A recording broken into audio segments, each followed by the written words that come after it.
Hello, everyone. I'm Maggie from Global Sellers, the organizer of a know-how conference that will be happening in Warsaw 24th and 25th of April. So this is very important for people who work across e-commerce and Amazon business, because we will be bringing the best experts from industry to make sure you get all the recent trends and knowledge. And no matter whether you are starting your Amazon business or you are already advanced, the content from our experts will be providing you insights on all these areas of expertise and expansion of your Amazon and e-commerce business. So today's interview is with one of our top experts, Jana Krekic. And Jana, I've met Jana quite a few years ago at the conference in Prague. And I was so impressed with her speech. She delivered such a practical, ready to be implemented tips, and I really did implement it in my business at that time. And since then, I was monitoring Jana's presence at different conferences, and she's a real e-commerce expert. She's a founder and CEO of YLT Translations, the company that provides professional translations specifically for Amazon and e-commerce sellers. And she understands all these aspects about optimization and language differences, which she proved a lot of times through her speeches. And I did agree with her, because she also spoke about translations to Polish, so I could understand the whole context between English and Polish. So she's a very, very practical person, and she will be our expert at this conference. So Jana, thank you so much for taking part in this interview in the conference. I really cannot wait to see you at the stage. And I did introduce a little bit yourself, but please tell us a little bit more about you. First of all, thank you so much for such a wonderful introduction. I'm also very excited to be able to speak at your conference this year, and in front of your audience. And hopefully they can get a lot of really good takeaways from my presentation, because I always want my presentation to be a big, actionable tip, which, you can just go home and implement some of the things, and then you can see things happening. So I hope I can also deliver that at your conference as well. A little bit about me. So basically, my background is in languages. So I'm a translator. This is what I went to school for, got my all the degrees about that. And then after that, I started working in e-commerce. This was a long time ago. Now it's getting close to 20 years ago. And I've seen a lot of things. I've worked through like a lot of different areas of e-commerce. And then I decided that I really want to niche down to content and SEO, and because this is basically my bread and butter, and I've been doing a lot of Google SEO for a lot of years in my life, and I decided to niche down to Amazon only basically 6 years ago, and this is when YLT was born. And then today we are a very big remote team. We have about 80 people on the team, native translators of all of the Amazon non-English marketplaces, Japan included. I get asked this a lot. We do have a Japanese team, and I'm really proud of what we've achieved. And I'm always happy to educate people on the importance of content and keywords, and like how to do things right, especially now in the age of AI. When a lot of things get mistranslated and it's not always a great solution. It is free mostly, but it doesn't get you the results that you need. And then I'm waiting for the day that AI gets amazingly good at translations, because I cannot wait to implement all of that into our scope of work. But currently, it is very time consuming to use AI in translations. We use it for all of the other things like file organization, just all of the additional tasks. But when it comes to the translations, like nothing beats human translations, especially when it comes to localization. These tools currently don't have these nuances.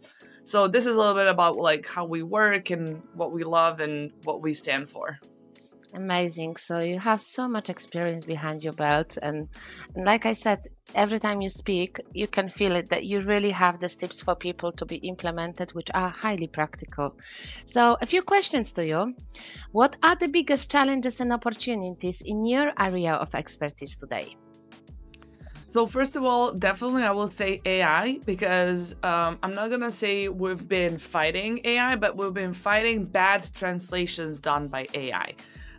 This is something that we come across regularly, and last year we've seen big decline, honestly, in our line of work. But then since January, things have just skyrocketed back how they were, and I think that the reason for that is that sellers and brands, they're not happy with the results they got from AI, so decided to go back and be like, okay, let's optimize this the right way. Especially one of the biggest challenges are definitely Amazon rules that change all the time. So you have to be really, really careful about that. The latest change from January was the title, the character limit, then banning of specialized characters, and the third, and I think the most important one, is that they want to get rid of the duplicate words in the title, which basically means that you cannot use a bunch of keywords you've kind of were stuffing them in the title, which really makes me happy because finally AI is pushing that natural tone of language and making your listing be more readable and written as if the consumer has written the listing. So it's like going back to like the core of the understanding what your product is about, key features, what is it so good about your product, why would I want to buy this product, but like persuading me this in a very natural way, like if I'm reading a review from a satisfied customer. So I think that challenges are definitely going to be to meet those new criterias and to lay off the AI for a while until it gets really, really good.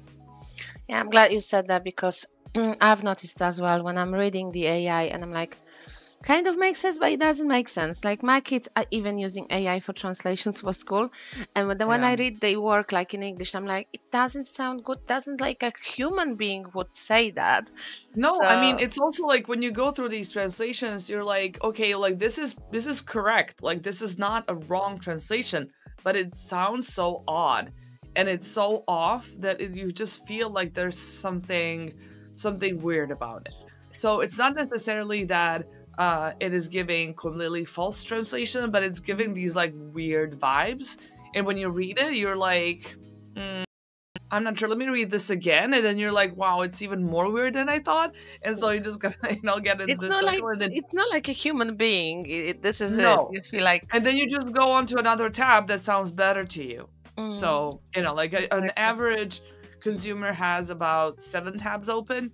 If they really want to buy a product, they do a little research, and then you're gonna pick the one that sounds the most natural to you, and especially when it comes to supplements or baby products or anything that goes into your body or like on your face and skin, you kind of want to be like more thorough in your research because you're using it on your body.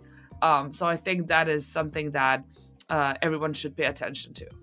I'm glad you've mentioned that, and also changes within Amazon that not everyone is following, and that they're struggling with suspension of their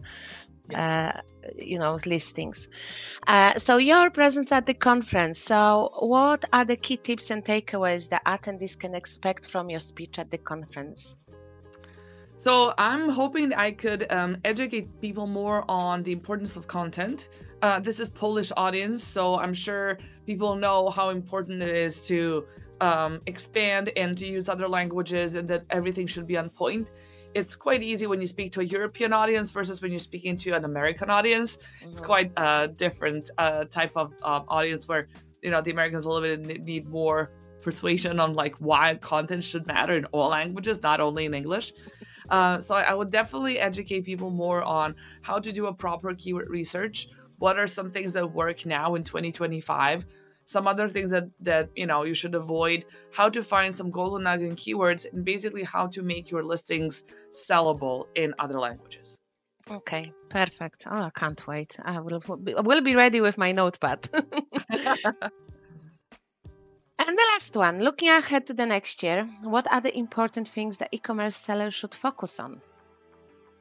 Yes, as I said, I think Amazon is putting more and more restrictions to a lot of different things when it comes to inventory, shipping, building listings, rules, and all of that. So I think that I know sometimes, like listings get suspended out of no reason, then you cannot get a hold of a seller support. So it's not all like black and white, but I think that sellers should definitely focus on making their listings more user friendly, more Rufus friendly, or more AI friendly, because this is what Amazon will be also pushing more, so that your pictures are recognized by AI, so that AI understands what's on your pictures. For instance, if you sell like a passport cover, if the person who's holding the passport cover is covering the product with his fingers, then the AI won't read that well that it is an actual passport cover. So we need to change our mindset when we build listings, content, images, ads, absolutely everything should definitely be changed to something that is, should always ask a question like, how will AI understand my listing? And there are like a bunch of tools you can use to check that, but definitely we are going to a more AI optimized era. And I would say should be number one priority when it comes to Amazon brands. Yeah, this has been actually told across all recent events that I've been attending across, especially like in consideration of Amazon and AI. And the funny thing is, Amazon is so demanding. This is what you said. Some people think, no, because some people start their business on Amazon. Okay, another platform, I just sell there. And yesterday, funny thing was, I had a conversation with my friend who is not connected to e-commerce completely. And she buys from Temu, from Shein, from Amazon. And she says, this product was actually much more expensive on Amazon. And then I'm saying, because Amazon is so much more demanding from sellers, there are rules that we have to follow all the time. Something very complex, complex when you compare to any of the other platforms. Even like when you sell in the US, like Walmart or other big platforms, like you mentioned Shein, like you mentioned, like all other European platforms, like in France or Bol in the Netherlands, just a lot of Allegro, like just a bunch of other platforms are pretty simple compared to Amazon, really. Exactly. And that's what is probably the most important for us Amazon sellers, to follow those requirements and rules. And this is when my friend actually understood why sometimes things could be more expensive on Amazon, because we have such a high expectations from Amazon in terms of compliance, in terms of optimization, AI, like even you mentioned about these photos, sometimes photos have to be really good quality, and the content itself. So this is what it is. We are working on like a, top level platform, which is expecting a lot from us. And that's why we are organizing such events as well, so people can learn from each other and share experience. So I'm like I said, I'm extremely happy that we finally be able to have you at the conference, because this is our third conference. The first conference was pretty small, like a testing one. The second one was big one and successful. I was inviting you, but you had a little baby, you couldn't come. Unfortunately. Yeah, but last year, this time was not great for me.